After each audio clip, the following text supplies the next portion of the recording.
Well, welcome everybody. Thank you all for coming. This is the San Diego United Lodge of Theosophists Aquarian series that you've showed up for. And it is a weekly Zoom presentation of meetings, Zoom meetings that goes on all throughout the year, 52 weeks a year. And it's based on something called the Aquarian Almanac. And this is what it looks like this year. And it's not put out by any organization. It's just students that have put it together. And it's quite a bit of it is based on an effort, one of the innovations that was done in the Santa Barbara Lodge in the 70s and 80s. And so there's a lot of amazing quotes in there. The themes, I would say, are based on all three objects of the Theosophical movement. But I always like to think of it as the second and the third object in the service of the first object. And it's kind of an eclectic journey throughout the year. A lot of the themes are based on holidays or spiritual occasions and festivities. For example, we've got one coming up called the Return of Shiva that happens to be on Mahashivaratri, for example. And speaking of upcoming events, let me do that before I forget. I'd like to tell everybody like 4 in advance. And by the way, these invites that you're getting, that Truth is sending out, one of the attachments that he includes all or most of the time is simply a PDF saying what all of the Aquarian Almanac themes are for the year. So that is no longer a mystery. And let's see here. Last week, we heard about the symbolism of the bridge, and we learned about bridging actually as a verb, the idea of actually bridging. Today, we have a nice casual concept talk. It happens to be initiation and immortality, which to me is quite a topic, and I'm sure to everyone here. And next week, we will be hearing about law, cosmic, and human. And the person that kind of got volunteered for that, she said something like, there couldn't be any normal law unless there was such thing as cosmic law. And I thought, oh, wow, I think you just volunteered to do a presentation. And the person said, I guess so. Okay. So here we are. And actually, it's Desiree Van Sanen. She'll be gracing the occasion next week with her amazing insights that she always has. The week after that is the Eye of Shiva, as I said before. Very timely in relation to Mahashivaratri. And sometimes people call it the vigil night of Shiva, by the way. And the week after that will be fire, another nice casual topic. And I would like to introduce our speaker for today, someone who is just, if anybody is capable of talking about this man is. He's Professor Elton Hall. He's been a student for quite a few decades here. And I will just turn the meeting over to you, Elton, and you can just tell me when you'd like me to stop share. Well, I think everybody has seen that quote and everybody knows the title, so you can probably stop sharing and people can watch a talking head. Sorry. Initiation and Immortality. By the way, I really like the photograph of the green comet. So the theme for this week involves 2 very sacred subjects. As students of Theosophy, we have the privilege of hearing about both, but much remains unsaid. The reason is simple. Without the appropriate preparation on the part of the student, Only misunderstanding would result from being told more than can be absorbed. So this student of theosophy cannot claim to know very much about initiation. As the voice of the silence advises, this student can only say, "Thus I have heard." Some of us have seen the image of Hermes, messenger of the gods, who communicates with humans. He stands with the caduceus in one hand and a finger on the other hand pressed against his lips, indicating silence and secrecy. Hermes is also seen as a trickster, and one can readily see why. If too much is divulged, it will only produce confusion and misunderstanding to the detriment of those who receive it without preparation. Every idea has to be understood in context, and what is true of ordinary speech is even more true of initiation. Helena Blavatsky refers to initiation throughout the Secret Doctrine, but with the finger pressed to the lips. She gives very few details about initiation itself, though she speaks in general of what it is about. Throughout Raghavan Iyer's The Gupta Vidya, the 3 volumes, more is said about initiation, but again, details of the process are clothed in silence. But we are told in the essay Involution that Gupta Vidya, and this is a quote, Gupta Vidya is a comprehensive framework of initiations into the spiritual and psychological mysteries that underlie human evolution. Reading the quotations for this week of initiation and immortality, one might notice that the word initiation occurs only in the overarching Hermes quotation and not in any of the daily quotations. At the same time, death and dying are referred to again and again in those quotations for each day. These 2 observations provide us with clues to the profound content of the theme. The Hermes quotation is, as you just saw, initiation in its most hallowed meaning must always involve the merging of minds of Guru and Chela into a state of oneness with the ineffable source of divine wisdom. There's much to explore here. In what sense are the mind of the Guru, who knows, and the Chela, who doesn't, merged? How is this done? What is this divine wisdom? What is its ineffable source? Is divine wisdom distinct from its source? We will explore some of the clues given in this week's quotations. Theosophy teaches us to use the method of analogy and correspondence. Since we inhabit, as incarnate beings, the world of relative truths, every analogy breaks down at some level. But analogies point to relative truths we can grasp and increase understanding, though we must always beware of concretizing what we have gained by giving it the status of some finality it cannot have.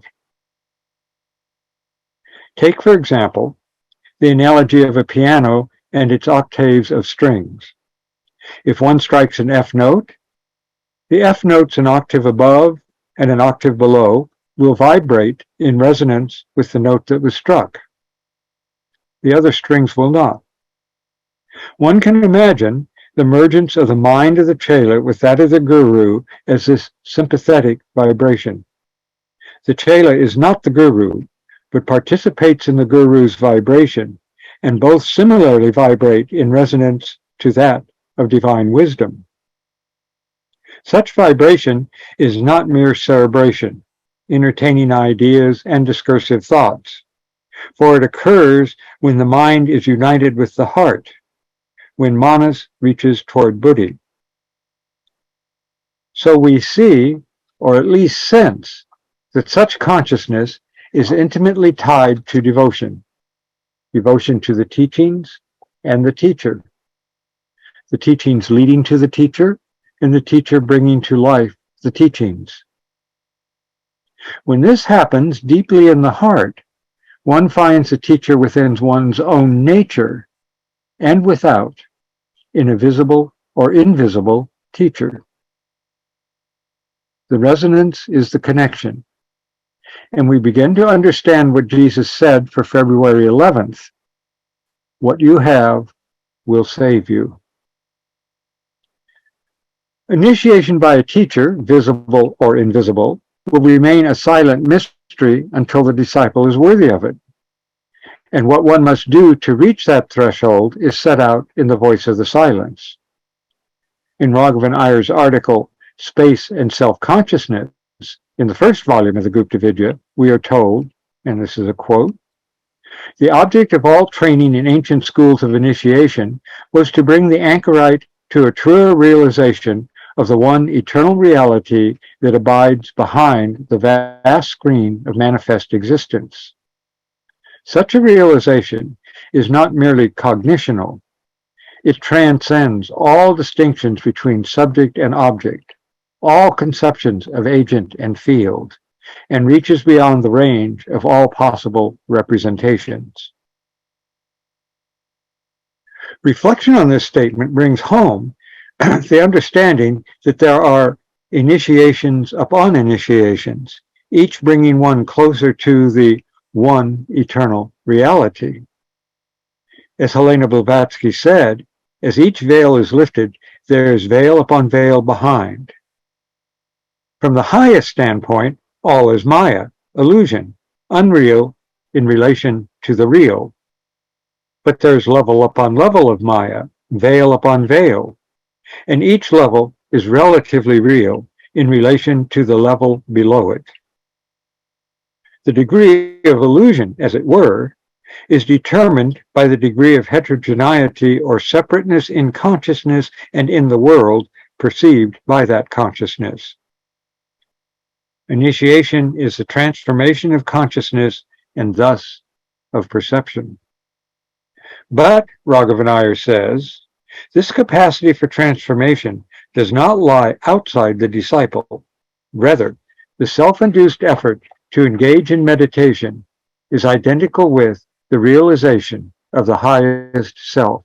That self is the real, and its foremost representation in Gupta Vidya is space.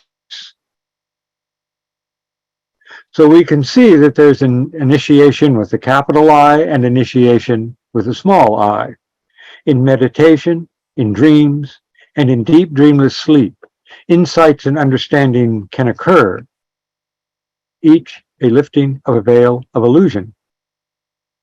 The way to absolute truth passes through myriad relative truths, and this is why the pilgrimage of the human soul is called a path. And we recall that the voice teaches that one can walk that path only by becoming the path itself. And here we see why initiations are not described in exoteric literature and why silence regarding them is strict.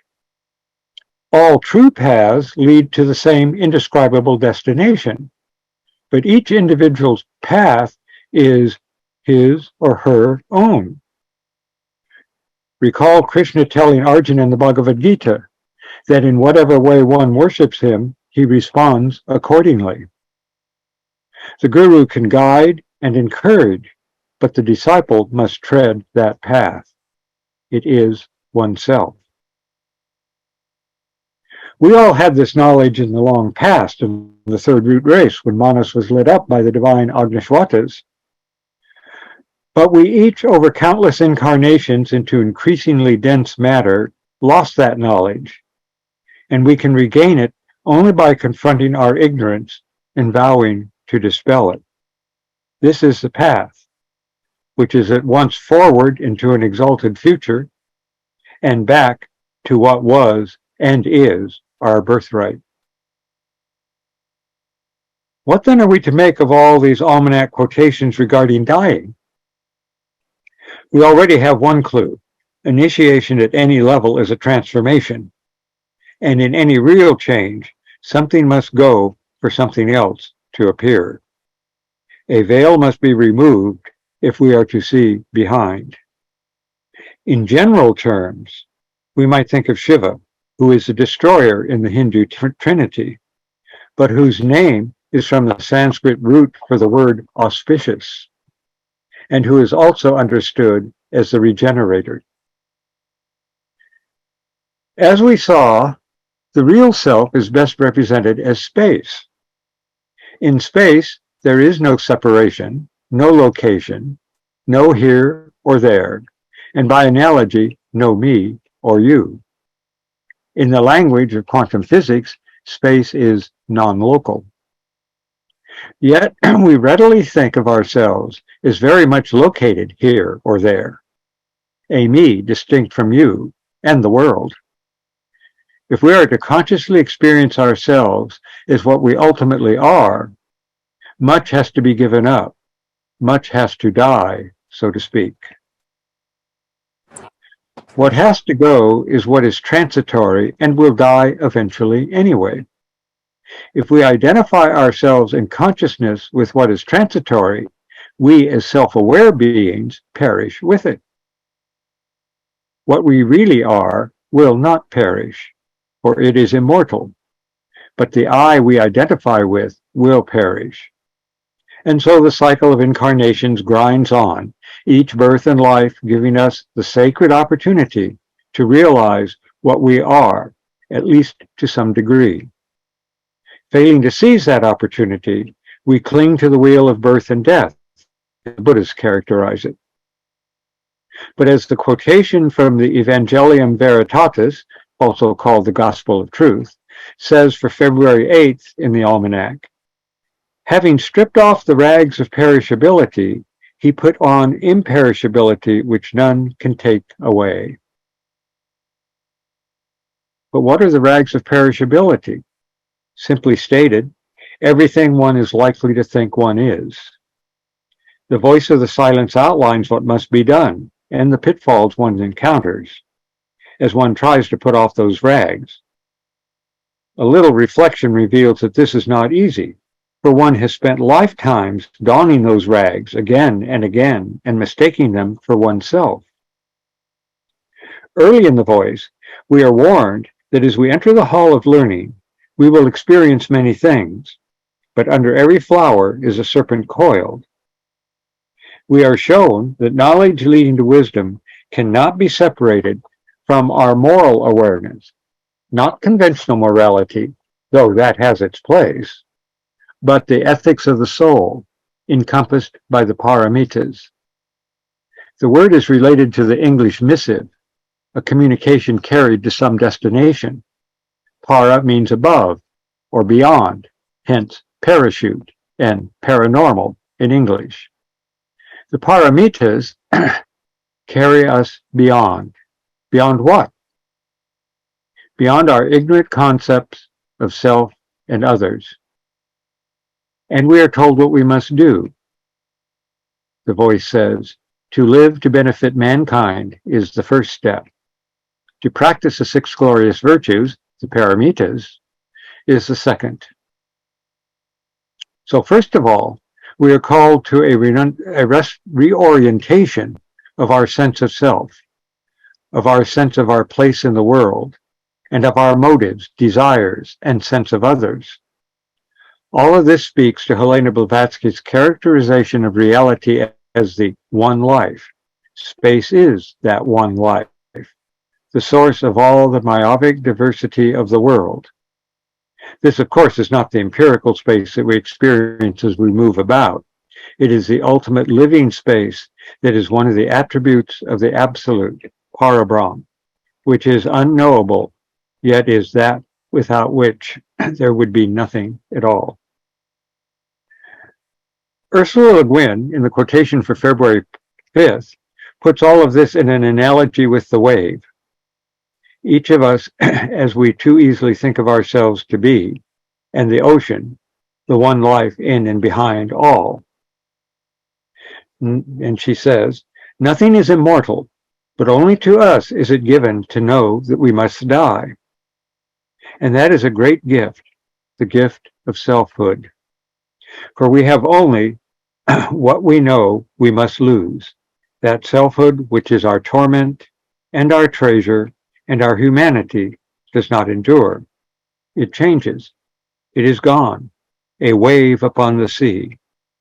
Would you have the sea grow still and the tide cease to save one wave, to save yourself? Referring to what Le Guin calls the wave, St. Paul for February 9th adds to what she has said when he says, "So when this corruptible has put on incorruption, and this mortal shall have put on immortality, then shall it be brought to pass, the saying that is written, death is swallowed up in victory."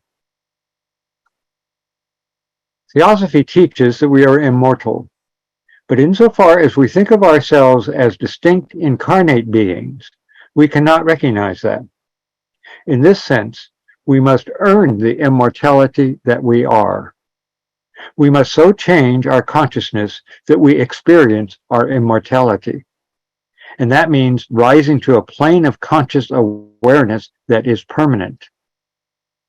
Almost everyone has from time to time sensed that he or she is more than the personality, the mask that, like actors in ancient Greek plays, wore to identify the character being portrayed. The self is identified with the self that is identified with the mask is like the foam on a wave, transient even in a single life, ever changing. The wave is a self that is the individual behind the masks it wears. The wave survives the shifting foam, but it too is transient compared to the ocean of self, which is one.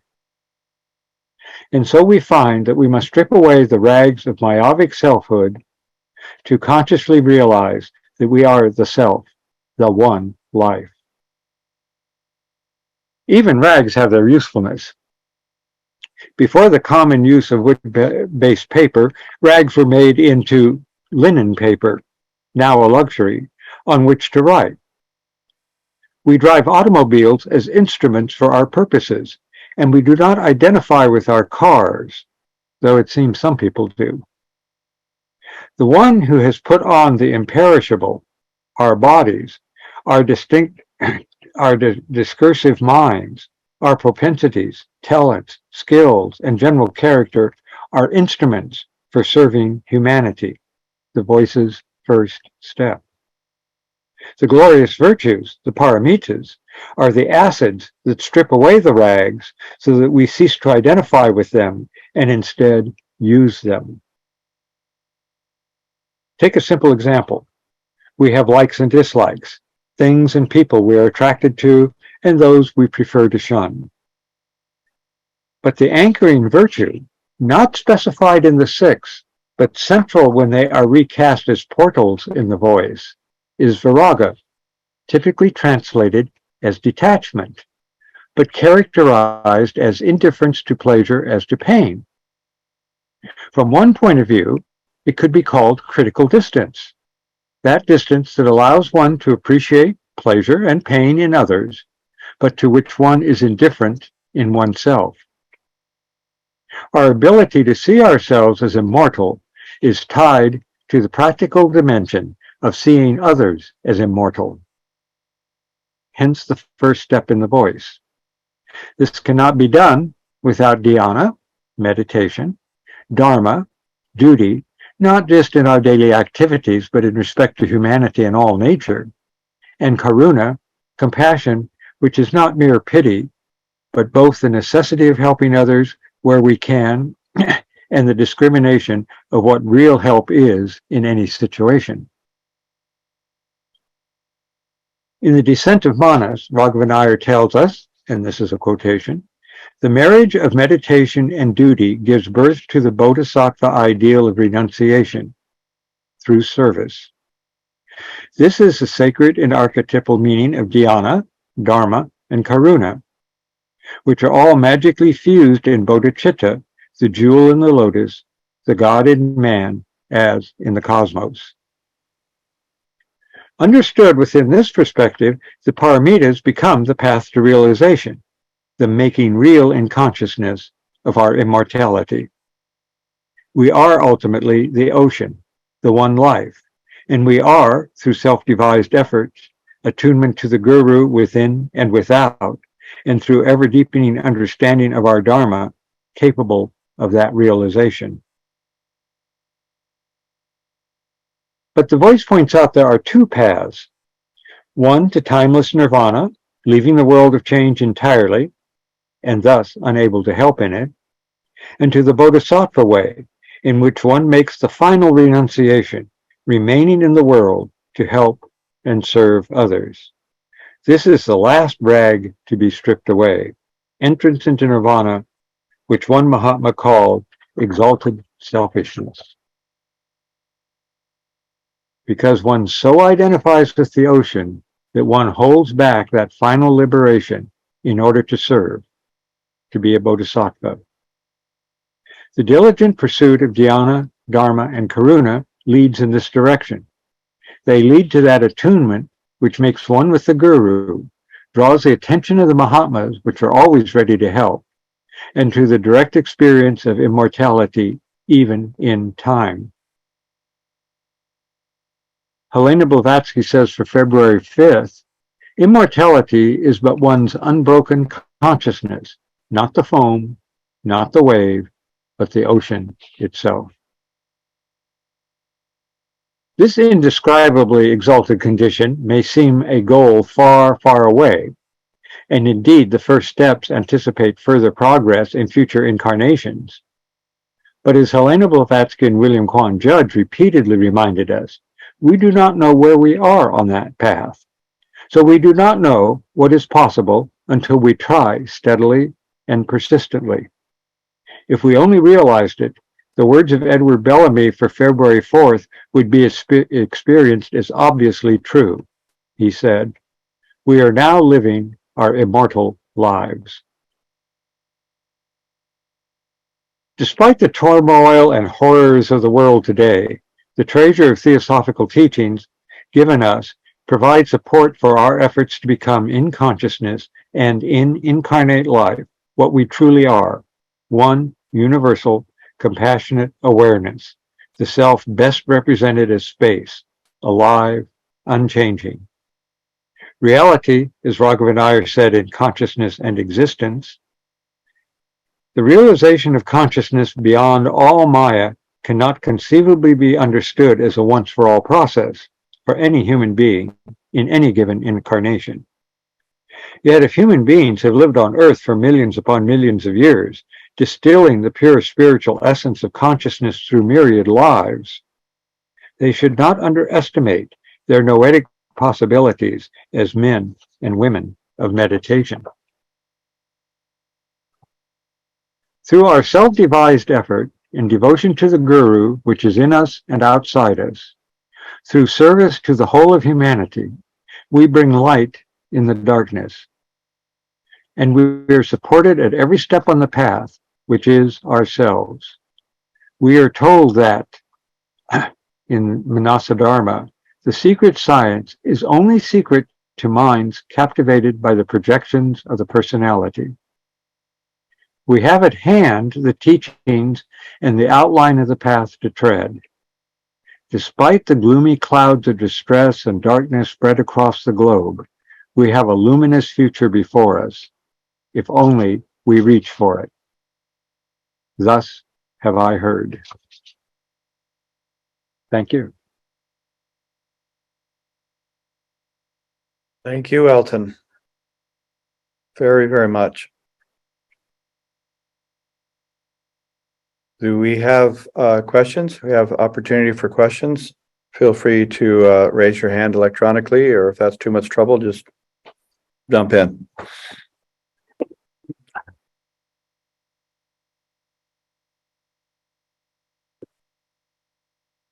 Now, I cannot believe I was that absolutely clear. Let me get it over here. Oh, here comes Monica. Yes, ma'am. Elton, thank you so much. This was a gorgeous presentation. It felt like a meditation from beginning to end. I lost memory of what you said in the beginning. You quoted something from Raghavan Iyer at the very beginning of your talk. Could you tell me what publication or book or it's from? I just remember that it was from her, but it was the very first, I think, quote Um, of hers. I can't tell you the page number only because there are different editions. And I used an online edition, which is not widely available. Um, but all those quotations came from the first volume of the Gupta Vidya. And I'm looking for the quote. And of course, So these are her commentaries. yes, all essays written. They were originally published in Hermes, Okay.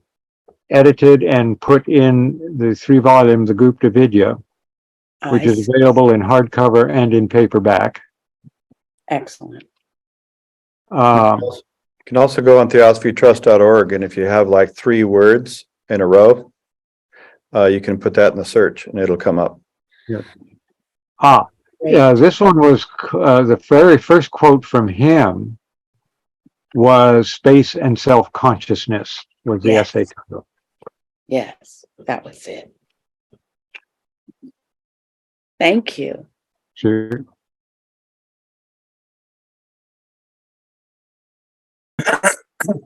I see Laura's hand. Yes, the question is it seems that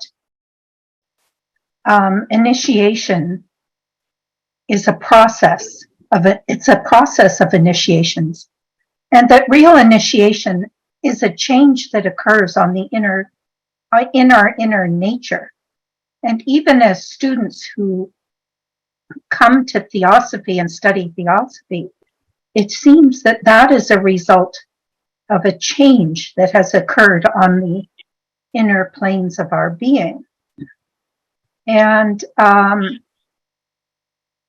that all the, as the Gita says, all the initiations we see in the physical world and the manifested world are really just imitations of something that every human being is doing around the world, gradually, slowly, and by their own self-effort. Do you think that that is a correct view of initiation as something that's occurring not on this plane at all?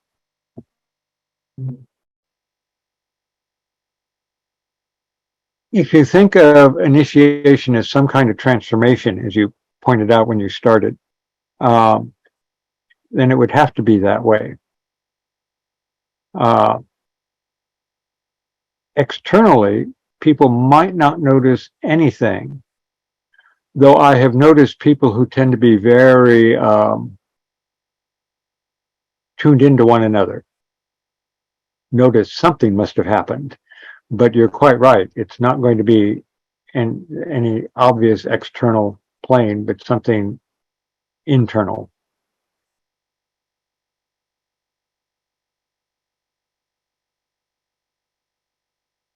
We have a hand up from Jim and Michelle. Yes, so Elton, I just want to say, Elton, not only was that extremely lucid, but it was so luminous.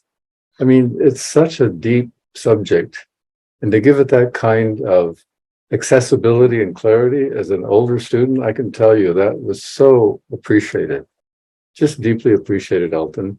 And I want to ask you a question because you referred to this earlier, and I thought it was extremely important and helpful.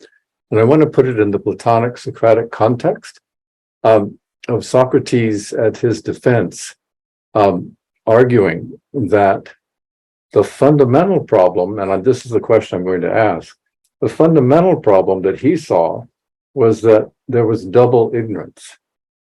People didn't know they didn't know. Now, that seems to be part of the perversity kind of one of the perverse aspects of the modern mind because of the influence of science, kind of replacing the religion, faith for reason and experience. But what I want to ask is there something of that problem, of the double ignorance problem, that's absolutely necessary to root out before one can even begin the path? I mean, thus have I heard is what you mentioned. Thus have I heard is not the attitude of thinking you know when you don't know. Yeah. Well, it's interesting in the voice, several times it returns to the topic of kind of humility Mm-hmm. and thinking that I know when I don't is not exactly the stance of humility. One of the ways this shows up very often, just at the ordinary level, people are talking to one another and somebody begins to tell an experience, usually an unfortunate one, an operation that they're going to have, or something that's happened to one of their children or whatever. And the response sometimes you hear is, "Oh, I know just how you feel," or "That's just what happened to me." The answer to both of those is unlikely, because each human being is unique, like fingerprints, similar patterns, but quite distinct. That I know when I don't know very easily intrudes into what we do. And kind of like that has to be confronted within oneself. Yeah. Wait a minute, I don't really know. Why am I acting like I do, kind of thing. That would be the best I could do with that, because I think Socrates in this case is spot on. It is a real problem. But what is interesting now that you mentioned this thing is I was just reading this morning in The Voice where it said that be humble if thou hast attained to wisdom. Be humbler still when wisdom thou hast mastered. Mm. That seems to me to indicate from beginning to end, there is no end to genuine humility. Yeah.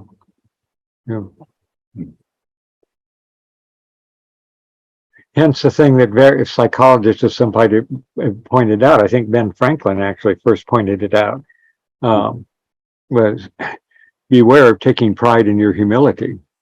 Oh, that's a good one.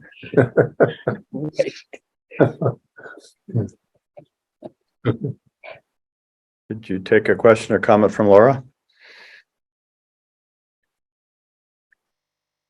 Laura, did you? Oh, were you just? I'm sorry, I was busy thinking of what was being said. I didn't notice that my finger went down. Oh, Sorry. do you have? Would you like to? Oh, would you like to jump in there?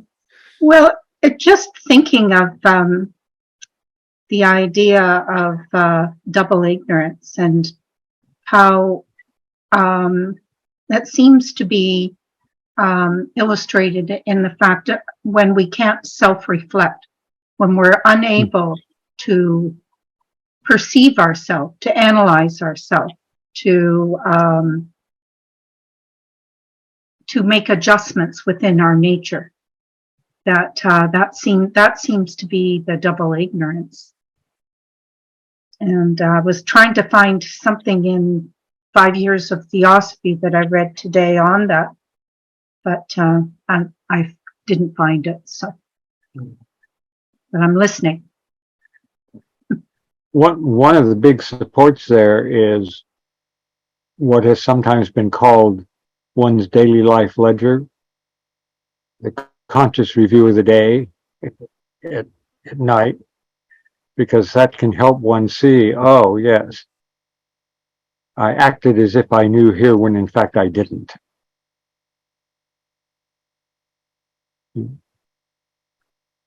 David? You're muted, David. Sorry about that. Thanks. I was thinking if the we're taught the universe is always in motion, nothing is static. So in that sense, is wisdom something that one arrives at, or should it be thought of more as a verb? If you get my idea there. Could you say a little bit Wisdom more shows about- up when there's an action to be performed, it would seem, more than just something one holds. Ah, Yeah. well, it's not like a set of propositions or doctrines. Right. For a while, I think this is way too limited, but once I thought, well, a lot of wisdom has to do with timing, Mhm. saying the right thing at the right time. And I do think, yeah, that's one aspect of wisdom, but that's wisdom in action. And I think what you're saying is, well, actually, all real wisdom is wisdom in action. And that makes a lot of sense to me.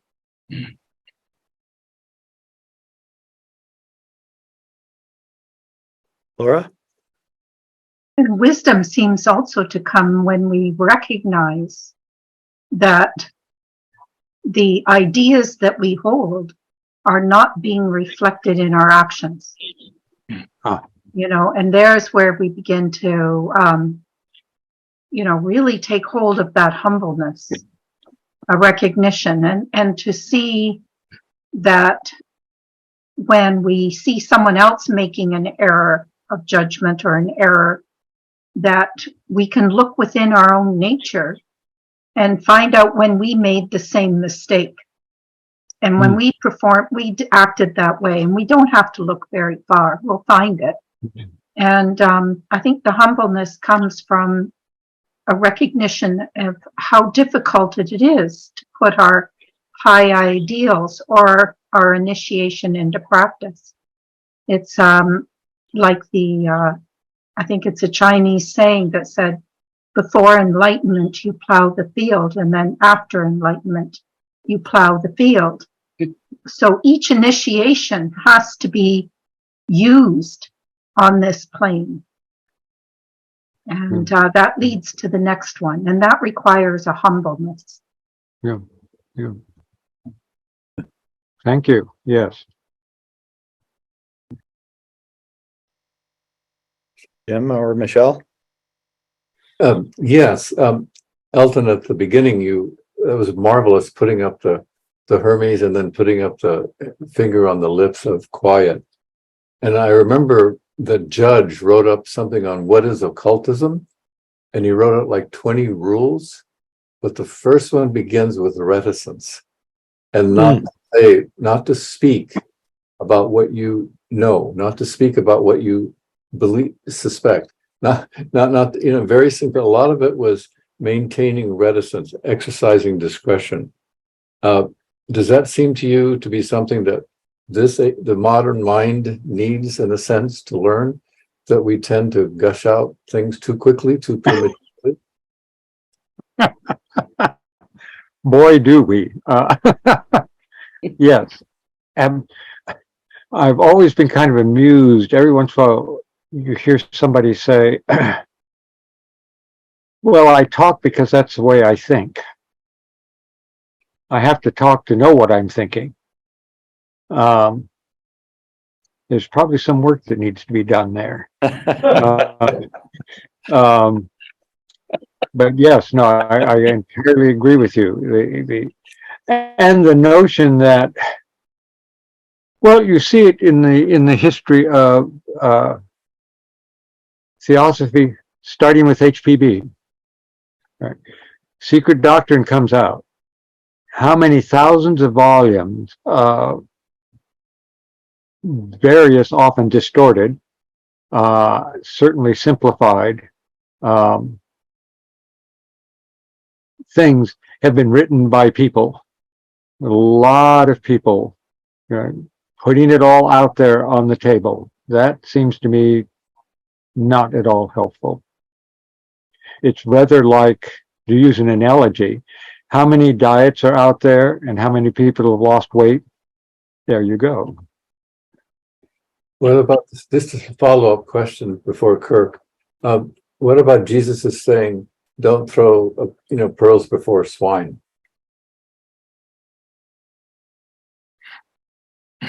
Yeah, I've puzzled over that one a lot. Because of course we have lodge meetings and we give presentations and we have meetings like this one.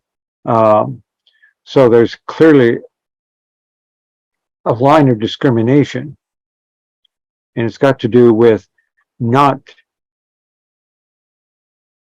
just being silent and keeping everything you've learned to yourself, but it requires discrimination as to what you say, in what context, where, and to whom. Because if in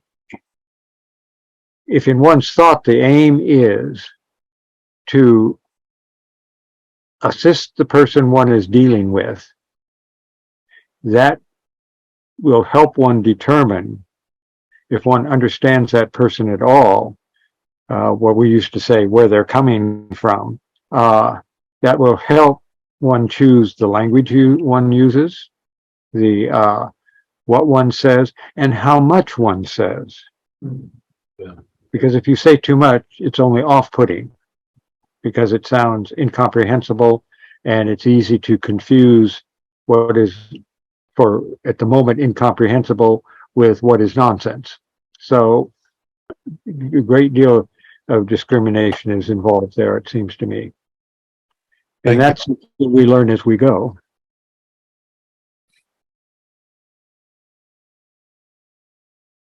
Kirk Radin. Oh, so this comment / question, I think, fits very nicely with this line that Jim brought up, and also Laura. But first, I do want to thank you, Elton. It was so very clearly laid out and so resonant with what we find in the voice and the fundamental teachings of theosophy. So it's very appreciated. And I'm thinking along Laura's question that if we have, well, first of all, Judge makes his comment in one of his articles, I'm not sure where it is, that he says that, we think of initiation as being like some dramatic event that's going to take place, where there's, a flash of light, sudden illumination, and so on. But he describes it as something that descends upon one almost imperceptibly. And then he doesn't go any more detail about it. But one of the fundamental issues that that we find in the Light on the Path is that every stage, the disciple, the aspirant, is called upon to reach towards those who are aspiring on the path and may have less knowledge, less understanding, perhaps less opportunity than oneself. So there's just the part, and it's, of course, it's very much connected with the idea of the Guru Parampara, right? That initiation means responsibility, greater responsibility towards those who are aspiring, who may be thirsting for this wisdom, and yet who we may even be not even aware of. But to start to become more actively aware of and sensitive, and developing the skillful means to aid those beings, right? So the whole question about skillful means, which you started to discuss in your last response to Jim, is what I'm wondering about, because, and again, I can't remember the exact place where this occurs, but it's the idea that through initiation, one gains the power of the initiator. That is, one, at some lower level, one gains the capacity, if developed, to inspire others, to bring others forward, to aid others, to help illuminate others. And so I'm just wondering if you could say a few words about that. So yes, we need to be reticent, not sharing, everything, but we also have a responsibility to share, and how to make that as effective as possible so that as many as possible can benefit. I think a simple way of putting that, and I really appreciated Laura's comment, which very much reflects the judge you were talking about. I think one way of putting it is to say,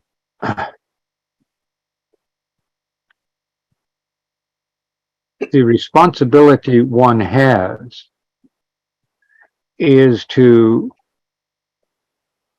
say and do what is relevant to that person and that occasion.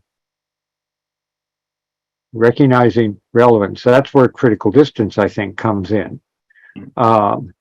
If one is concerned about looking good, one is concerned about saying the right thing, one is concerned about showing one knows, one is concerned about whether one is going to be liked or not.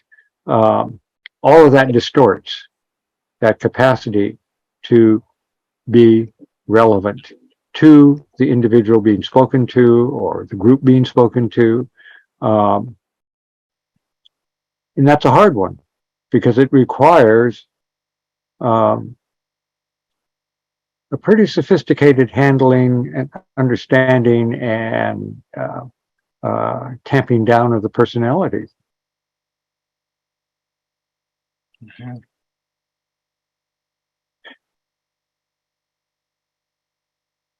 Laura? Mr. Judge says that if we're not in that position, it is better that we say and do nothing. That we have to make sure we're in that heart place before we speak. Yes. Yes. And so that requires us to pause. And that's probably the failure to do that is probably behind a lot of the kind of gushing everything out Jim was referring to.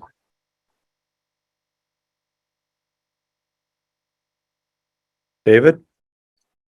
Am I still? Sorry. Yeah, I was just thinking with that. I think Judge also makes the comment, maybe it's in his letters, I'm not really sure, that every moment has an occult significance. Yes. Yeah. If we can perceive it. So I was just thinking that in one sense, maybe there are always opportunities if we have the awareness to be of service and help. And in a sense, every moment there's an opportunity for minor or more major initiation if we can step into to that state. Yeah. And that fits with Laura's comment about how there's also this gradual side. Right. I mean, we are told there are thresholds, and we've probably all experienced them at some level, that you suddenly have an insight or suddenly something happens and you realize there's no going back. Going back would be falling back. You now know something, or you see something, or you realize something, and that's not going to go away. And that can occur at many different levels and many times. So there are thresholds that are crossed. But yes, I think that whole gradual side where it's kind of like you meet somebody and then you don't see them. Say you meet a child and you don't see them for 4 or 5 years and you meet them again. And it's always kind of surprising how much they have changed. So there are things that can happen that we don't even, if we're not really self-reflective, we don't even notice they are happening, and yet they did. And at some point we say, oh, You know, we notice this with things that say perhaps we really like doing at one time. And then a few years later, we realize, you know, I don't even care to do that. And all of those kind of just very ordinary experiences reflect what can happen on deeper levels and do happen to people. Laura? Well, it seems, wonder what could be understood with karma and meditation, and how, if we can take the position of the immortal ego, then we can take each karmic event and reduce it to a cipher that we can apply from a higher point of view rather than from the point of view of the personality. It seems, and that's difficult to do. You know, that seems to be an initiation in and of itself. So what is the nature of karma and meditation? It talks about it in chapter 2 of the Gita, and it has always been a puzzle to the student. Karma and meditation.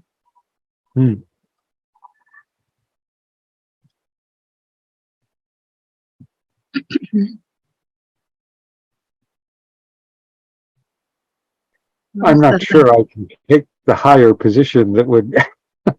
What is the link between the two, you know, to see each event, as David was pointing out, from a different place other than the personality?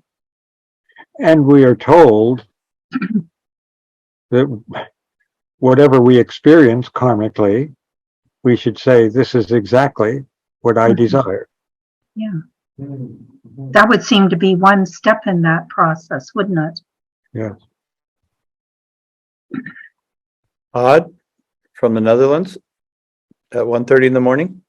I was going to say, Odd is really a noble soul here. I'm sorry, I just pushed the wrong button. I'm sorry. Okay. No problem. Elton, I'm a little slow here, but it's starting to occur to me, even though you said it about 5 times already, that viraga is the whole thing. It seems like, and it's like the connection between initiation and immortality. Could you rescue me, or I could make some more out of this question?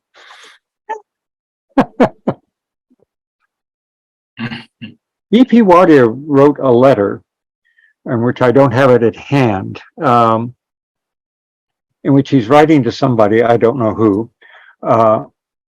and it's exactly what he says.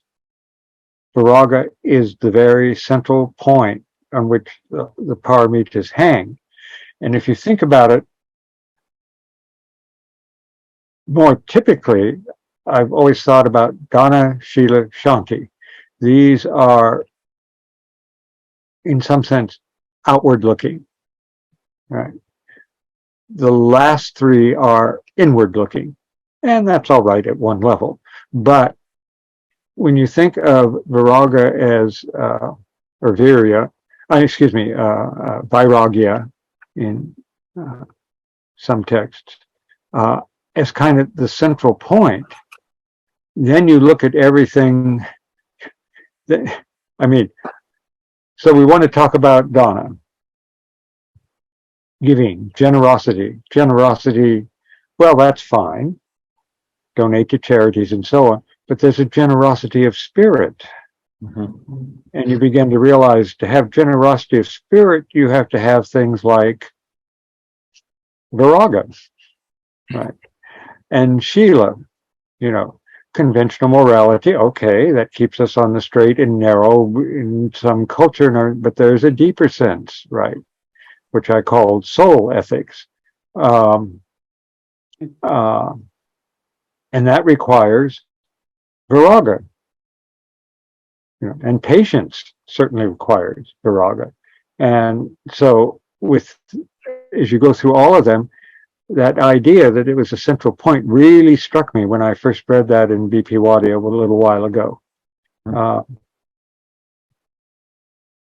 It's just one of those things that's easy not to think about, because the question is, speaking of reticence, the question is, why aren't there 7 paramitas? I mean, there's 6 and 10, but why is the raga not in there when it's featured so clearly in the portals, when the paramitas are cast as portals, real conquests that have been done?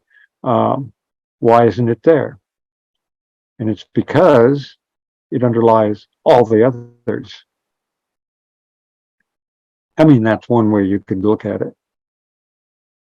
Yeah, it's a presupposition, you could say, Yeah. right? Yeah. And also the quote for Tuesday from Claudio Hearn, this thing about being able to see all former births belongs only to those eternally released from the bonds of self. Such exist outside of illusion, outside of form and name, and pain cannot come nigh them. It just seems that without viraga, there's no way you could start having too much insight into former births. And yet on the other hand, it just seems to be pointing towards kind of a deeper understanding of immortality than being able to see former births, I guess. Yeah. Well, it seems that viraga might be an effect of devotion. What are we devoted to? And if we are devoted to something that is eternal and not temporary, then it leads to that indifference to the things of the senses and of the physical, and that we endure those lower forms that are temporary, but we're not devoted to them. We're devoted to something else. So it seems that, again, that viraga is related to devotion in that way. Two stories come to mind. One, and I won't remember where I have looked at it over the years, but a number of years ago, in reading about the Dalai Lama and so on. Those Tibetan monks that could undergo operations without anesthesia and have no reaction to pain, their consciousness is somewhere other than I am this body. It has to be. The other story is about the Buddha. Remember the Buddha, somebody says, is there a self? And the Buddha says, don't be silly. Of course there is a self. And the word he uses there in the Sanskrit text is Atman. Of course there's an Atman. And somebody else says, is there a self? And he says, absolutely not. And a disciple who's been witness to this says, now wait a minute. You told X there is a self, and you told Y there is not a self. And the Buddha said, well, if I'd have told X there's not a self, he would have become a nihilist. And if I told Y there is a self, he would think he has a personal self. Now, I'm putting this in very simple language. And that's where you get the idea of skillful means. He then gives a little discourse on skillful means. Now, I'm not suggesting we be quite that radical because we're not Buddhas, I assume. But that whole idea, what you say to somebody, you really have to know the context, and the context includes what that other person is thinking, feeling, believing, and so on. which is why we're probably often advised, even by popular psychologists, become good listeners. And becoming a good listener means what? Letting what they're saying enter consciousness without going through all the filters of one's ego reactions and that sort of thing.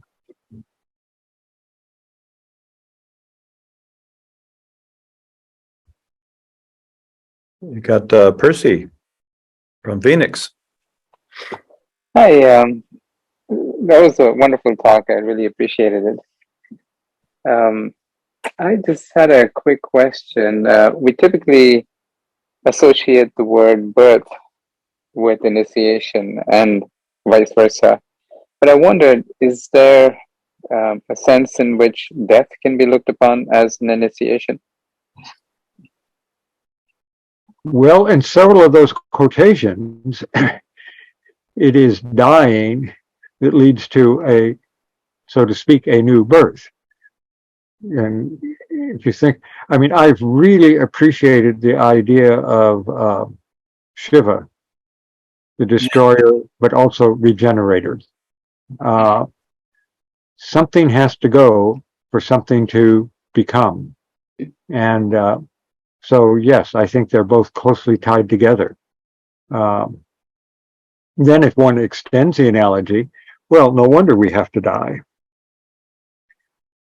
I once, way back when I was a kid, I had the question we probably all had, well, why can't we just live forever? And it begins to dawn on us that everybody dies. We've lost a relative or something who is dear to us. Later on, much later on, I began to think, watch people get old. And I have spent time in rest homes and things like that, doing things with people. Some people grow old very gracefully, but some people get so stuck in their habits and preferences that nothing is satisfying anymore, partly because they can't fulfill those habits, whatever they were. And I said, if I live to be 150 years old, the last probably 70 years would just be a complete waste. If that's what happens to one, if one just gets more and more set and inflexible, it's better to die and start over, where one might have a little flexibility.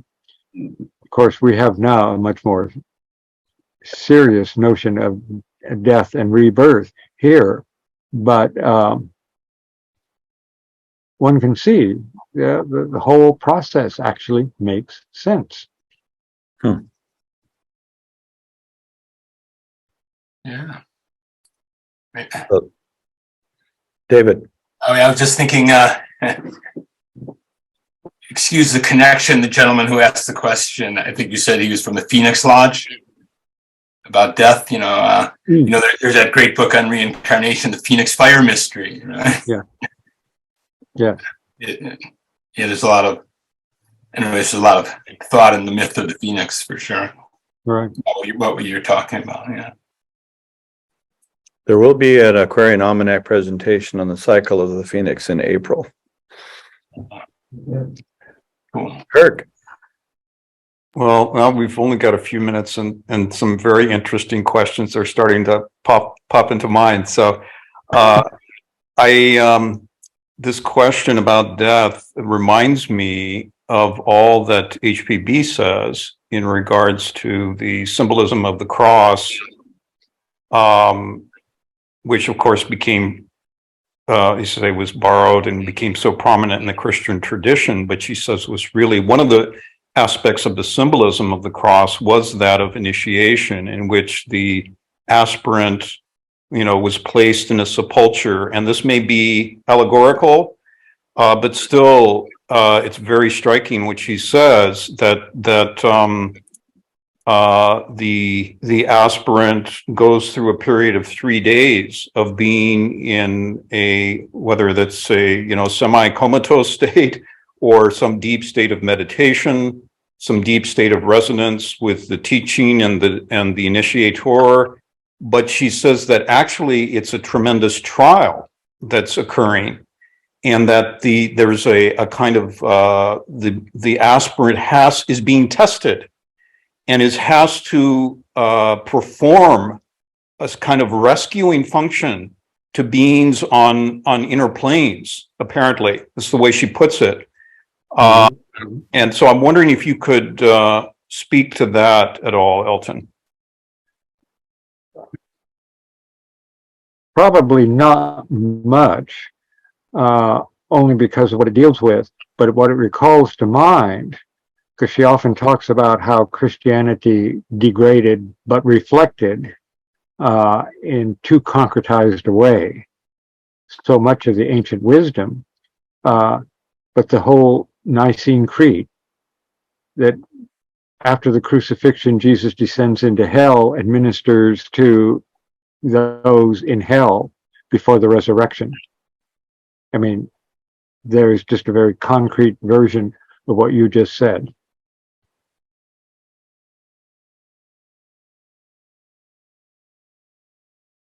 But again, it points to that, first of all, the tremendous trial that is undergone, and then also the expansion. It's really an expansion of responsibility that occurs in simultaneously, apparently. Yeah. Well, I would say that our time is up. I just want to say, Elton, I hope there's some way to get your talk into some kind of a text that we can read. It's the kind of thing that you'd want to read several times and take a lot of notes and put a lot of notes in the margin and make correlations. And it's, to me, it's one of those kind of documents that I think I wish that people can look at and read and meditate upon in the future. So. If I sent Jonathan a copy because we're at 10 degrees here, which would be balmy for Laura, but for the rest of us, it's pretty bad. And our internet goes out every time we get a wind or something. So I sent a text to Jonathan. Now I've corrected 2 words in there, and I'll send it to you again. Okay. And if people contact you, feel free just to send it to them. Okay. So you heard the author there and the speaker. Just email me. And also, if you would like an Aquarian Almanac, just email me, tell me your address, and I'll mail it to you. So, yeah, just contact me, anybody, because I got all these comments in the chat here. Thank you. That was simply fabulous. Thank you for a beautifully comprehensive talk on this sacred subject. Beautifully expressed talk, put me in a meditative place, really appreciating the discussion. Thanks to all. So in other words, anyone who would like me to send the document, just email me. So That'd be great. Elton, thank you very, very much for putting this together. Thank you for listening, and Thank thank you for the wonderful comments people made. Very, very nice and helpful. Thank It you. was an amazing discussion. It really was. So. Okay, well, thank you all very much. Next week will be law, cosmic, and human. So we'll be thinking of the macro and the micro. And thank you all very much. And you all have a really good week. Be safe out there. Thank you. Thank you. Thank you. Thank you. Bye. Good night.